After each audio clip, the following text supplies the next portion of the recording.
Bonjour tout le monde et bienvenue sur Money Tree, le podcast qui vous parle d'investissement et de finances personnelles au sens large et sans tabou. Je suis Julien Calamotte, investisseur passionné et auteur du livre à succès S'enrichir grâce à l'immobilier. J'avais envie de partager ma façon d'investir, forcément, mais également de découvrir avec vous de nouvelles façons de faire fructifier notre argent. C'est pourquoi j'ai créé ce podcast pour y recevoir des invités qui nous partagent leur savoir et leurs expériences en toute simplicité. J'espère sincèrement que les échanges que je vais avoir avec l'invité du jour vont permettre d'enrichir vos connaissances autant que les miennes. Je vous souhaite une excellente écoute. Bonjour à tous, bienvenue sur cet épisode du mercredi avec Vincent Bourdel aujourd'hui, que j'ai le plaisir de recevoir, ou plutôt qu'il me reçoit aujourd'hui. Salut Vincent. Salut Julien. Comment tu vas aujourd'hui ? Écoute, en pleine forme. Ouais. Et toi ? Bah écoute, ça va aussi, on a du soleil sur Paris, ce qui est plutôt rare, non ? Je dis ça à chaque fois que je vois du soleil sur Paris, mais au final, finalement, c'est pas si rare que ça. C'est sûr que par rapport à là d'où tu viens, en effet, ça doit être un peu plus marginal, ouais, c'est vrai. Mais non, écoute, je suis très content en tout cas que tu me reçoives ici. On est à Station F. C'est la première fois que je viens d'ailleurs à Station F. Évidemment, j'en avais entendu parler à plusieurs reprises. Et c'est très beau. Ça a bien vieilli pour le coup. Tu me disais que ça fait 6 ans que ça existe. Ouais, quelque chose comme ça, ouais. Ouais, je trouve que ça a bien vieilli. On est dans un cadre hyper sympa. Donc merci encore de me recevoir ici. Et aujourd'hui, on va parler de diversification C'est ça. dans le monde de l'investissement. Donc on est en plein dans le cœur du sujet du podcast, puisque c'est vraiment ce que je veux traiter avec le podcast, même si on est très immo, parce que mon parcours fait qu'on parle beaucoup d'immobilier sur ce podcast. Mais j'appréhende l'immobilier comme un moyen de s'enrichir et pas comme une finalité. C'est vraiment un moyen de créer de la valeur, de créer de la richesse pour pouvoir se diversifier demain. Et là, on est en plein dedans avec Diversified, que tu as co-créé. Oui. Et tu vas nous expliquer tout ça, peut-être après t'être présenté aussi à tous les auditeurs. Carrément. Plaisir. Bah déjà, merci Julien pour cet échange. Je suis ravi, puis je suis un grand fan moi du podcast, donc ça me fait très plaisir d'être là. Pour me présenter en 2 mots, donc je m'appelle Vincent Bourdel, je suis papa de 3 enfants. J'ai été papa pour la dernière fois il y a 3 semaines, donc les nuits sont courtes. C'est du sport, ça. Ouais, c'est du sport. Surtout quand ça intervient sur une actualité assez lourde en termes de business, mais c'est une grosse année. C'est que des bonnes nouvelles. Et moi, j'ai une formation plutôt classique avec un volet juridique. J'ai une maîtrise en droit des affaires et un volet plus école de commerce. J'ai monté une boîte très vite après mes études, qui a pas marché, mais où j'ai appris plein de trucs. C'est une boîte de quoi ? Ça s'appelait Speed Étudiants. C'était une boîte qui mettait en relation des étudiants en dernière année d'école et des particuliers pour des prestats à domicile. Donc typiquement, tu pouvais avoir un étudiant plombier qui était en dernière année, qui n'avait pas forcément énormément de ressources financières, en revanche qui avait un vrai savoir-faire. Du coup, il venait chez toi, il réalisait ses prestations de plomberie, et toi tu payais évidemment moins cher, tout en donnant de l'expérience à l'étudiant. Intéressant comme sujet, ça. Et Merci. du coup, quelle conclusion t'as tiré de ça, de cette première expérience qui a parfaitement fonctionné ? Bah en fait, t'en tires l'envie de recommencer. Ouais. Sinon on se parlerait pas aujourd'hui. Et en vrai, tu fais souvent des erreurs un peu de débutant au début, c'est-à-dire que moi j'étais associé avec un de mes anciens copains d'école, qui est toujours d'ailleurs investisseur aujourd'hui de Diversified, et Thomas, que je salue. Et en vrai, il faut s'y mettre à plein temps, c'est-à-dire que tu peux pas, moi je crois assez peu au fait de lancer des boîtes ambitieuses en side business, et ça c'est une erreur qu'on a faite. Et puis après, il faut s'entourer, et je pense qu'on a fait beaucoup d'erreurs de sortie d'école parce qu'on n'était pas suffisamment structuré avec les bons relais et les bons accompagnants à ce moment-là. Ok, side business pour effectivement les gens qui nous écoutent et qui savent pas forcément ce que c'est le fait d'avoir une activité principale et d'essayer de faire quelque chose à côté et de créer son petit business, parce que ça reste souvent petit pour le coup, c'est ce que tu dis, hein. C'est vrai que quand on n'est pas focus à 100%, c'est souvent la problématique d'un investisseur, hein, c'est d'arriver à justement être focus sur un sujet, et là en se dispersant, on a moins de chances de réussir, c'est ce que tu dis. Exactement. Sorti de cette expérience ? Sorti de cette expérience, du coup, 12 ans d'expérience professionnelle, dans des grosses boîtes, pour le coup, en direction commerciale et direction de la stratégie. Donc dans des cabinets de conseil, dans une filiale d'M6 qui s'appelle Panorabank, qui est un comparateur de banques, et qui me sert pas mal aujourd'hui dans ce que je fais justement dans les métiers de l'épargne. Ça existe toujours, ouais, tout à fait. C'est une filiale d'M6 Web qui a été fondée par Guillaume Clavel, en partenariat avec M6 et donc Taverneau à l'époque. D'accord. Voilà. Moi, ça marche bien. Ok. Et ensuite, dernière expérience chez WebHelp, pour le coup, où là, j'étais directeur de compte, et donc je m'occupais de toute la stratégie et de la relation client, globalement, du compte Total Energy. Ok. Avec des centres d'appel un peu partout dans le monde, et essentiellement en Afrique. Et toujours l'envie d'entreprendre ? À fond, ça m'a pas quitté. Voilà, c'est beaucoup poussé dans les écoles de commerce, c'était déjà un peu à la mode quand moi j'ai fait l'EM Lyon il y a quelques années. Et voilà, et moi c'est un truc qui est viscéralement ancré en moi, et je trouve, j'ai énormément de respect pour les gens qui entreprennent, qui prennent des risques, et je suis ravi aujourd'hui de pouvoir me refrotter à nouveau à ces sujets entrepreneuriaux. Alors comment ça s'est passé un peu la genèse de ce projet ? Diversified, je suis parti d'un constat, c'était il y a 1 an et demi, un paradigme économique qui est en pleine mutation. Chacun voit l'inflation qui explose, chacun voit que les taux de rémunération du livret A bougent pas aussi vite. Donc un vrai constat de pain, des épargnants qui en fait se diversifient dans les usages, avec l'explosion du trading online, notamment pendant la période Covid, et une diversification pas seulement sur l'usage, mais aussi sur les catégories d'actifs, avec, j'ai repris l'étude de la DAN, mais en gros, 8% des Français, ça fait 4 millions de Français, c'est des chiffres qui ont déjà un an, qui détiennent des cryptoactifs. Donc on a des nouveaux usages ou des nouvelles expositions à des actifs qui répondent, ou qui essayent de répondre à cette dichotomie entre, globalement, une inflation qui est forte et des niveaux de rendement des supports historiques qui suivent pas. Et ça, on en avait parlé brièvement quand on s'est rencontrés la première fois, ouais. Quand on a échangé, et j'avais été hyper surpris, parce que 8% des Français, majeurs, j'imagine, oui. 4 millions, ouais, 4, qui détiennent de la crypto-monnaie, quand tu vois quand même aujourd'hui la galère pour vulgariser un peu tout ça, rien que détenir un wallet, arriver à faire la différence entre une clé publique, une clé secrète, tu vois, et toute la sécurité autour des crypto-monnaies et tout ça, moi ça me fait vraiment halluciner, moi je suis hyper surpris. C'est vraiment 8% des Français et pas 8% des investisseurs, ça. Ouais, 4 millions. Non, c'est 4 millions. Ouais, j'ai vérifié les chiffres ce matin avant de venir. Non, c'est impressionnant. Et puis, après, il y a beaucoup de choses qui ont été faites pour démocratiser. T'as quand même bon, je suis pas expert crypto non plus, mais t'as aussi beaucoup de gens qui ne font pas l'effort de faire de la self-custody, donc qui n'ont pas à gérer un ledger, justement une seed phrase, et qui vont uniquement sur un site type Binance, Kraken, sans faire de publicité, et qui laissent leurs actifs, entre guillemets, dormir sur ces plateformes d'exchange, ce qui n'est pas recommandé évidemment, et là du coup c'est un peu plus facile. Mais en effet, c'est assez impressionnant. Ouais, c'est fou. Ouais, c'est fou. Ok, donc partie de ce constat-là, avec des stats notamment comme ça qui sont quand même effectivement assez parlantes. Ouais. Et quand tu veux mettre des chiffres là-dessus, c'est encore plus parlant. C'est-à-dire qu'en fait, tu as 40% de l'épargne européenne chaque année. Ça correspond à un peu plus de 1000 milliards d'euros en Europe, qui est fléché sur du compte dépôt ou du livret A, avec du coup des taux de rendement inférieurs à 3%. Donc c'est fou. En 3%, vrai, c'est le max du livret A aujourd'hui. C'est ça. et en gros, et quand tu vois l'inflation, ça change tout le temps, donc je vais pas prendre le risque mais c'est évidemment 2 à 3 fois supérieur à ce taux-là. Donc c'est assez impressionnant. Et donc on a vraiment vu cette opportunité-là. Et quand tu parallélises en fait ce taux de, par exemple le livret A, et en réalité les niveaux de prise de valeur des actifs alternatifs ou des actifs de luxe, on peut l'appeler comme on veut, tu te rends compte qu'il y a vraiment un coup à jouer, et en tout cas une possibilité de permettre aux gens et de permettre à chacun de pouvoir accéder à ces actifs à haut rendement. Et c'est un peu la mission qu'on s'est fixée avec Diversified, pour répondre à ta question initiale. C'est très très clair. Alors qu'est-ce que propose Diversified aujourd'hui justement pour booster un peu les rendements du livret A que tout le monde connaît et que tout le monde a, parce que là on n'est pas à 8% pour le coup des Français à mon avis qui détiennent un livret A. J'ai pas les stats en tête, mais ça doit être assez conséquent. C'est clair, c'est clair. J'ai pas les chiffres non plus. Mais d'ailleurs t'en as un, j'imagine. J'en ai pas moi. T'en as pas? Non, j'en ai pas. Ah ouais. Ouais. Moi j'en ai un. D'accord. Il y a rien dessus, mais j'en ai. Ça roule. Non, écoute, qu'est-ce qu'on propose? Alors déjà, je voudrais commencer en disant qu'on n'est pas une alternative au livret A, c'est-à-dire que dans ta pyramide de Maslow, de l'économie, tu commences par avoir un matelas de sécurité en trésor, de l'immobilier, des actions, et nous on est vraiment sur la pointe de la pyramide qui est vraiment la diversification. Donc on pense que 5% de ton patrimoine chez nous, c'est déjà très bien. Faut pas, voilà, et t'as un vrai risque de perte en capital, ça je le répète à chaque fois. C'est ce qu'on appelle, certains appellent ça du patrimoine exotique, l'investissement exotique, certains appellent ça, et notamment les organismes de statistiques, du patrimoine résiduel. On peut y mettre effectivement de l'art, des montres, etc. Mais on n'est pas sur des placements qui ont une valeur de garantie auprès d'une banque, par exemple, quand on va emprunter ou des choses comme ça.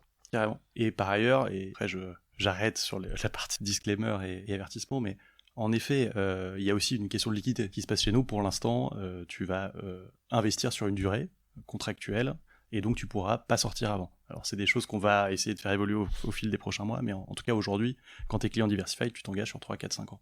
Ok, on prendra un exemple concret justement après de workflow d'investissement chez vous. Ok, avec plaisir. Mais du coup, pour te répondre, en effet, nous on permet quelque chose qui est assez extraordinaire, enfin qui en tout cas nous porte vraiment, qui est de se dire, hier, pour se diversifier sur ces 5% de ton patrimoine, il fallait une profondeur patrimoniale qui était super importante, parce qu'en fait, ça a été beaucoup théorisé, notamment par un théoricien économique qui s'appelle Markowitz en 1952, qui a fait des théories là-dessus.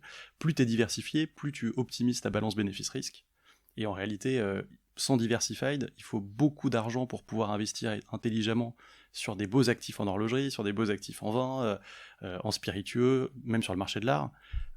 Et du coup, ça demande beaucoup d'argent pour optimiser Et l'argent appelle l'argent, tout le monde connaît ça. Et nous, ce qu'on fait, c'est qu'on permet à chacun, dès 10 €, et c'est un peu la promesse qu'on voulait faire, de pouvoir investir sur chacune des catégories d'actifs que je viens de citer à terme. Ok.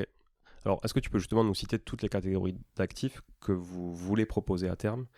Tu en as cité quelques-unes. Est-ce que c'est exhaustif? Est-ce qu'il y en a d'autres? Je vais pouvoir te faire un premier niveau de réponse, mais et je pourrais pas aller au bout pour la simple et bonne raison qu'on veut que ce choix-là soit drivé par notre communauté.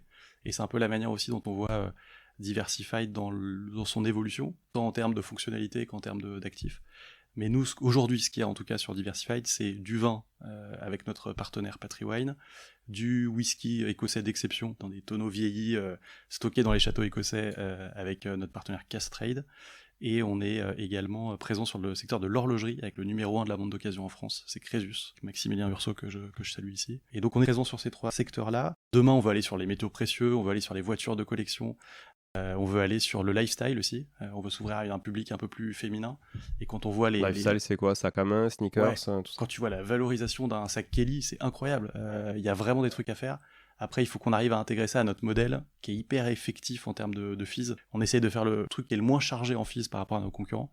Et du coup, le stockage d'un sac par rapport au stockage d'une montre, ça coûte plus cher. Et donc, il faut qu'on arrive à trouver un modèle. Parce que le concept, alors explique-nous le concept du coup. Comment vous sourcez vos deals, comment vous les conservez, comment vous les valorisez et où l'investisseur s'y retrouve là-dedans.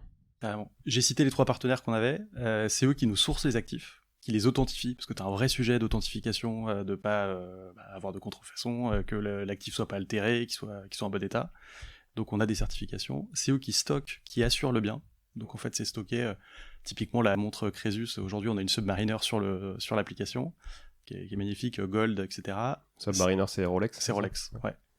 Et elle est géographiquement, je donnerai pas l'adresse, mais dans les entrepôts Crésus à Lyon, tu vois. Okay. Le vin Patriwine, il est dans un port-franc à Genève, et le whisky Cask Trade, en fait, il est dans les châteaux de la distillerie. Donc déjà, il y a une vraie, en tout cas, matérialisation de l'investissement, physiquement. Ah ouais. En fait, l'actif que tu achètes chez nous, c'est pas un ETF, c'est pas un truc abstrait, c'est que tu as vraiment un actif sous-jacent qui est concrètement quelque part. Et d'ailleurs, ce qu'on veut faire chez Diversified à terme, c'est de pouvoir permettre à nos gros clients de pouvoir même, tu vois, aller visiter la distillerie, aller pouvoir aller au château, etc. Ok. Donc c'est des trucs qu'on souhaite mettre en place. Tu parlais de whisky tout à l'heure, par exemple. Moi, j'y connais absolument rien, ni en vin, ni en whisky. J'avais fait un épisode sur le vin, d'ailleurs. C'était super intéressant, qui m'avait ouvert pas mal l'esprit sur le sujet. Mais alors, en whisky, combien ça peut coûter une bouteille de whisky haut de gamme, que tu citais tout à l'heure, par exemple? T'as des prix stratosphériques, plusieurs milliers d'euros. Tu vas à la maison du whisky, t'as des bouteilles dont le mélange, le blend est complètement original. C'est-à-dire qu'ils vont te faire quasiment des bouteilles sur mesure. C'est de la haute couture de whisky. Donc ça se boit jamais? Moi, je les bois pas. À ces prix-là, je les bois pas. J'imagine que ça doit avoir quand même son public. Mais nous, en fait, on intervient en amont. C'est-à-dire qu'on va parler directement au château, à la distillerie en Écosse. Et donc, on va acheter du single malt, donc un tonneau qui est vieilli ou qu'on va faire vieillir avec Cask Trade, et qui, lui, va servir derrière de matière première pour justement ces hauts couturiers du whisky. Okay. Donc la maison du whisky, typiquement, est l'un des plus gros clients du casque qu'on est en train de mettre en vente là sur Diversified. Donc demain, c'est eux qui vont nous acheter notre actif. Ouais, c'est ce qui est fou, ce que je trouve fou avec justement le vin, le whisky ou peut-être d'autres produits à consommer, mais qui prennent de la valeur sans que tu aies besoin de le consommer ou sans que tu le consommes, parce qu'au final, ça a pris trop de valeur. Et donc, en fait, comme tu le consommes pas, tu sais pas réellement finalement s'il est vraiment bon ou pas, tu vois, à la fin, le jour où tu le valorises. Et ça m'a toujours fait halluciner ça. Je comprends qu'au bout d'un moment aussi, quand tu as un gros patrimoine, tu veux te diversifier et tout, et que tu es amateur de ce genre de choses, tu as envie aussi d'avoir une collection. Ça fait partie un peu On est plus dans le monde de la collection, j'ai l'impression des fois aussi que de l'investissement, tu vois. Ouais, c'est clair, et en effet, c'est quand même des secteurs où tu as des très gros amateurs, des très gros faiseurs qui portent ce marché-là. Mais ce qui est intéressant quand même, c'est toujours de garder ce rapport assez concret avec le produit. C'est-à-dire que typiquement, ton whisky, tu sais qu'il va être valorisé à 8 ans, à 12 ans, à 15 ans, parce qu'en fait, c'est des stratégies de sortie, parce qu'il sera buvable et commercialisable à ce moment-là, dans les meilleures conditions. Et donc, tu as quand même comme des sorties d'autoroute, où en fait, tu sais que ton whisky, tu vas Donc nous, typiquement, celui qu'on met en vente aujourd'hui, en fait, il a 8 ans, et en fait, on propose une période d'investissement de 4 ans. Parce que Cask Trade nous dit, à 12 ans, il sera parfait pour rentrer dans tel ou tel circuit de distribution. Ok, bon, super intéressant. Donc là, on voit comment vous sourcez, comment vous stockez, comment vous valorisez. Alors sur le whisky, tu nous as donné un exemple.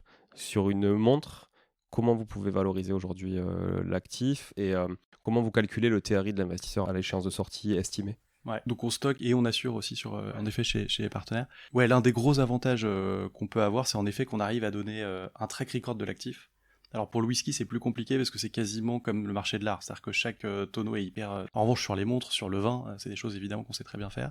On a des algorithmes qui vont chercher globalement de la donnée. Le prix n'est pas une donnée privée, donc tu peux aller chercher des prix.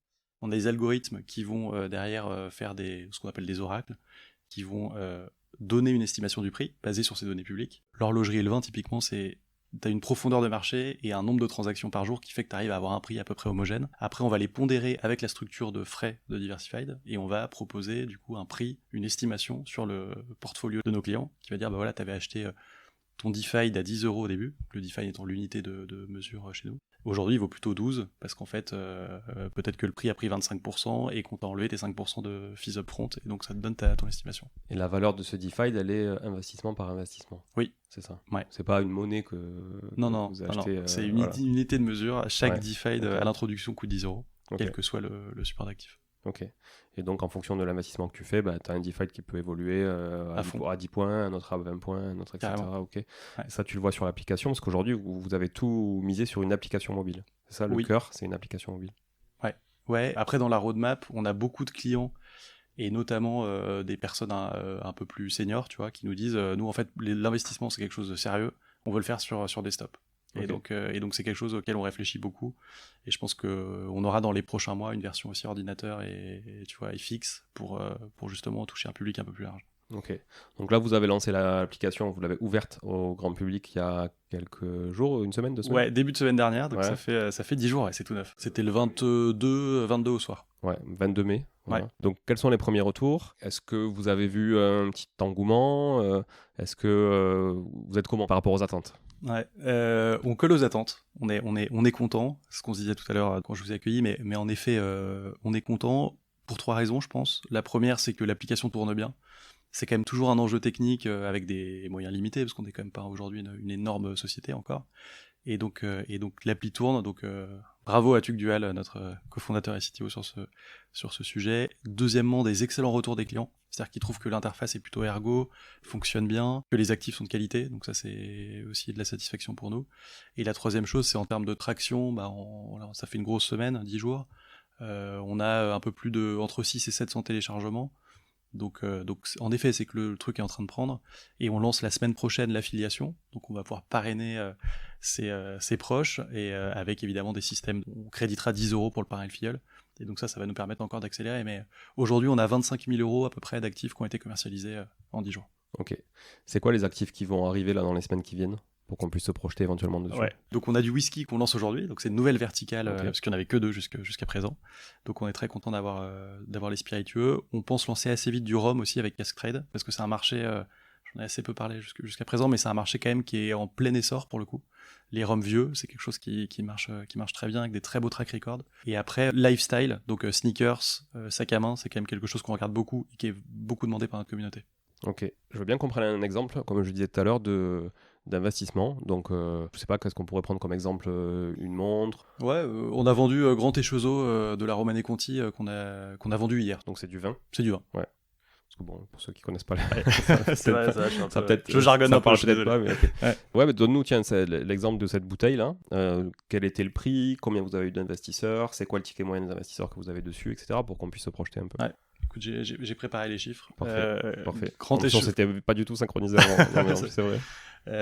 Non, Grand Échezeau, du coup, dernière vente à l'heure où on enregistre. Donc c'est une bouteille du domaine de la Romanée Conti. Donc c'est en Bourgogne.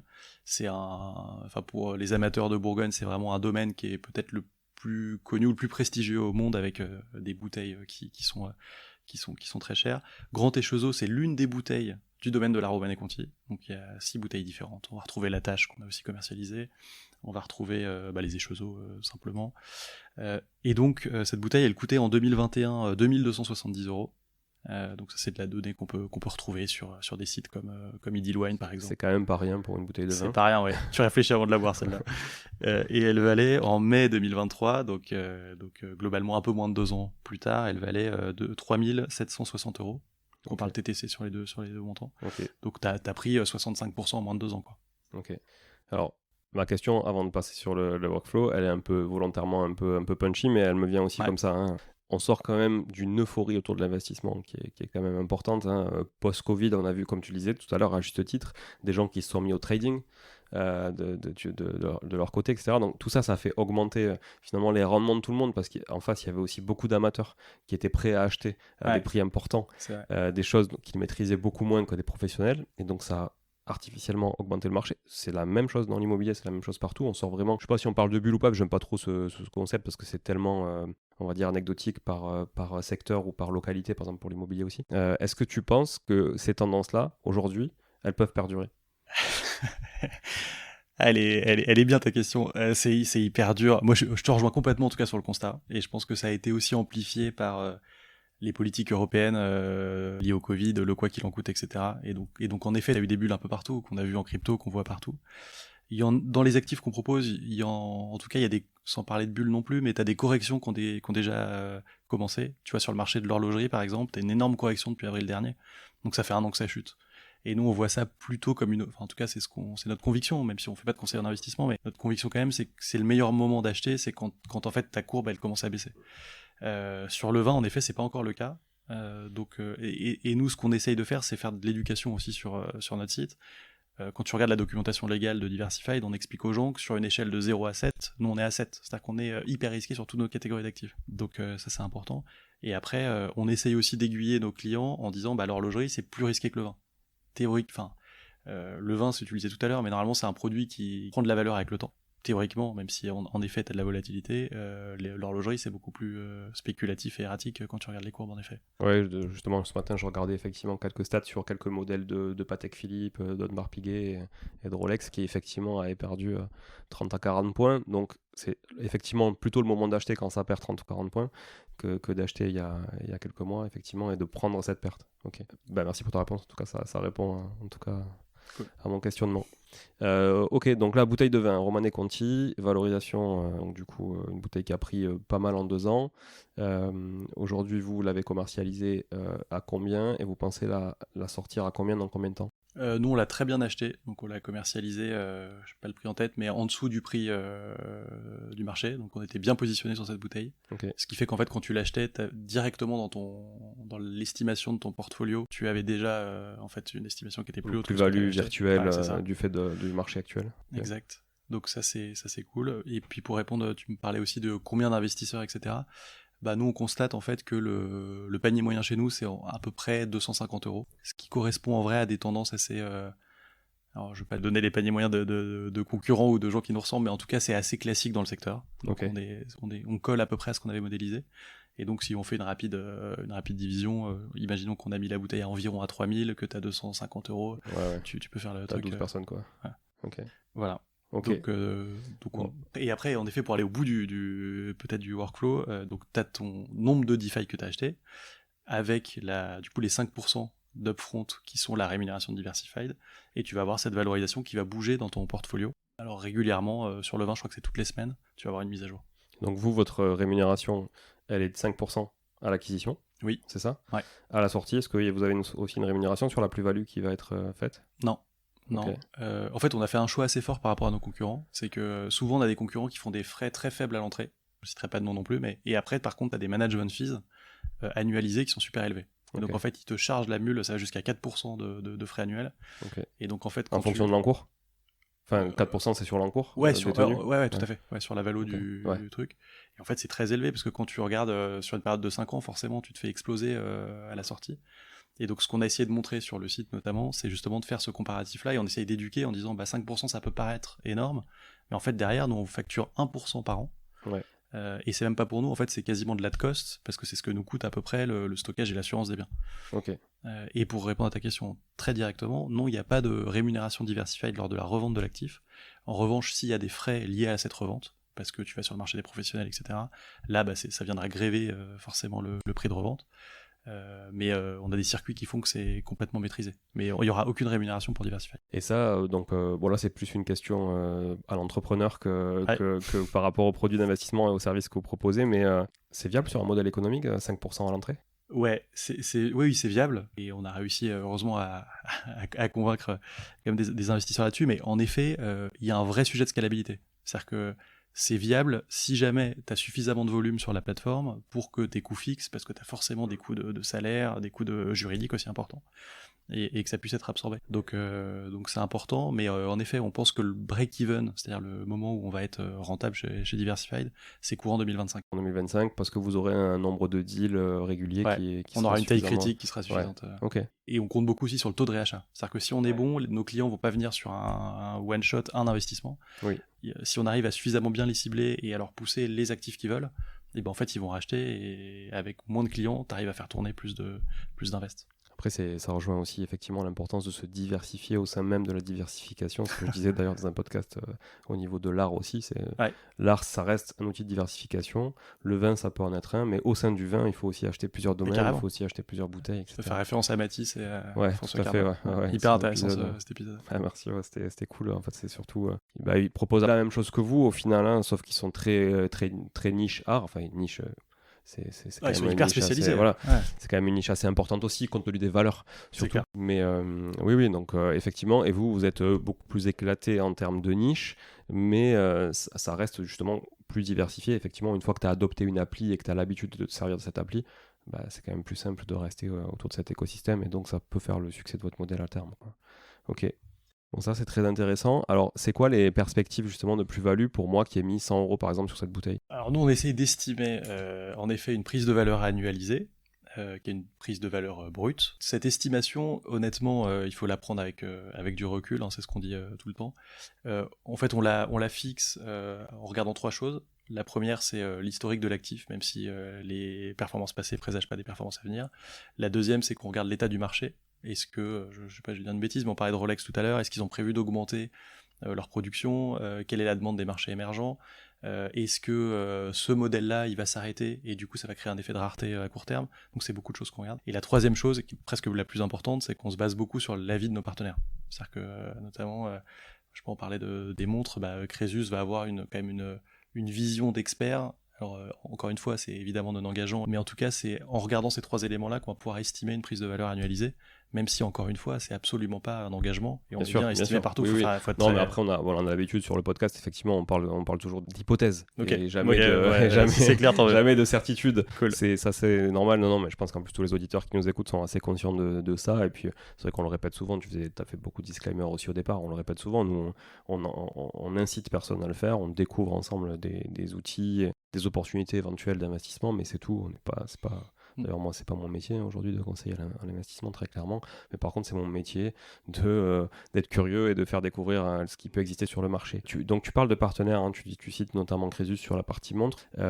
Aujourd'hui, donc lui, il a un rôle d'apporteur d'affaires, Crésus, de stocker aussi. Tu le disais, pour stocker. Donc, ça veut dire qu'aujourd'hui, par exemple, sur la montre, vous avez un seul et même sourcing, et votre objectif, c'est d'avoir une seule et même source, ou vous allez aussi diversifier vos sources en fonction des opportunités que pourrait avoir demain? Aujourd'hui, on estime que c'est peut-être c'est un parti pris, tu vois, et peut-être qu'on fait une erreur, mais aujourd'hui, on se dit qu'on préfère avoir un partenaire pour faire parce que déjà, c'est de l'énergie, et on s'est focalisé sur le leader de chaque secteur, et on se dit que c'est intéressant parce que tu fais des économies d'échelle. Tu vois, c'est con, mais en fait, si tu arrives à générer suffisamment de turnover et d'achat d'actifs, que ça se passe bien, que ça répond à ce que veut ta communauté, et que tu arrives du coup à tirer les prix vers le bas, en fait tout le monde est gagnant. Mais et en fait la seule raison pour laquelle on irait peut-être sur un autre fournisseur, c'est parce que Crésus n'arrive pas à répondre à un certain nombre de nos demandes sur des montres vintage, sur des cas très spécifiques. Mais votre but, c'est pas demain d'aller sourcer la source directement, sourcer la source de la source directement. Par exemple, en rachetant des particuliers, en rachetant sur des enchères ou des choses comme ça. Ça, à date, c'est pas le plan, Okay. pour des raisons déjà de temps, parce qu'en fait, si tu fais ça peut être en effet intéressant, mais il faut que tu garantisses l'authenticité de la montre, qu'elle est en bon état, qu'il n'y a pas de pièces qui ont été changées, etc. Et ça demande vachement de logistique et de coûts, du coup, et au final, ton client, il s'y retrouve pas forcément, quoi. Ça se tient, hein, sur, justement, si vous étiez spécialiste des montres, bon, évidemment, vous le feriez, parce que vous serez un concurrent plutôt de Crésus, pour le coup, avec un autre modèle de revente derrière, mais c'est ça, de liquidité. Mais oui, là, ok, vous pouvez pas non plus être expert de chaque métier à chaque fois, donc c'est vrai, ok, je comprends tout à fait. Est-ce que tu vois des choses à ajouter sur, on va dire, ce que vous pouvez amener aux investisseurs aujourd'hui qui téléchargeraient et créeraient un compte sur Diversified? Moi j'aurais tendance à dire essayez-nous, parce que c'est hyper simple de vous onboarder, que c'est hyper accessible, soyez conscient en effet que vous rentrez sur une période pour l'instant qui est indiquée sur l'application.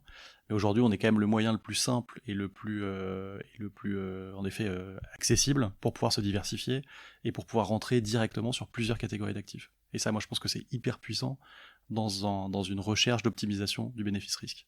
Donc, voilà ce que je pourrais dire en une phrase. À partir de 10 euros. À partir de 10 euros. Ok, ce qui est hyper accessible pour le coup. Ouais. Après, évidemment, quand on met 10 euros, on s'entend pas non plus à devenir millionnaire. C'est ça. Voilà, il faut être conscient aussi. Il n'y a pas de recette miracle. Non. Mais ok, donc à partir de 10 euros, c'est vrai que c'est hyper accessible. Ça, c'est un ticket que vous voulez garder minimum Parce que souvent, c'est vrai que dans les plateformes, on voit plutôt 100 euros. Ouais. D'autres plateformes, c'est même 1000 euros. Dans le crowd, notamment, des fois, maintenant, ça dépend aussi, mais c'est entre 100 et 1000. C'est une question qu'on se pose très clairement. Donc aujourd'hui, c'est 10 euros. Ça va encore être le cas pendant encore quelques temps. Mais oui, on se pose la question en effet d'augmenter à un moment parce que déjà, nos paniers moyens, ils sont beaucoup plus élevés. Et en fait, on a quand même des coûts fixes qui font que 10 euros, t'es rentable que s'il y a un certain nombre de réachats derrière. Donc, ça démultiplie vraiment le nombre d'interlocuteurs pour la même somme, quoi. C'est ça. Okay. Bon, intéressant tout ça, Vincent. Est-ce que tu vois d'autres choses qu'on n'aurait pas abordées aujourd'hui ?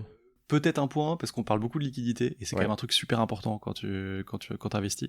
Donc, pour tes auditeurs, on est en train quand même de travailler fortement à la mise en place d'une solution de liquidité, où on pourra, nous, Diversified, racheter les actifs de nos clients, s'ils souhaitent revendre et sortir, au prix, du coup, de l'estimation, qu'on a évoqué tout à l'heure.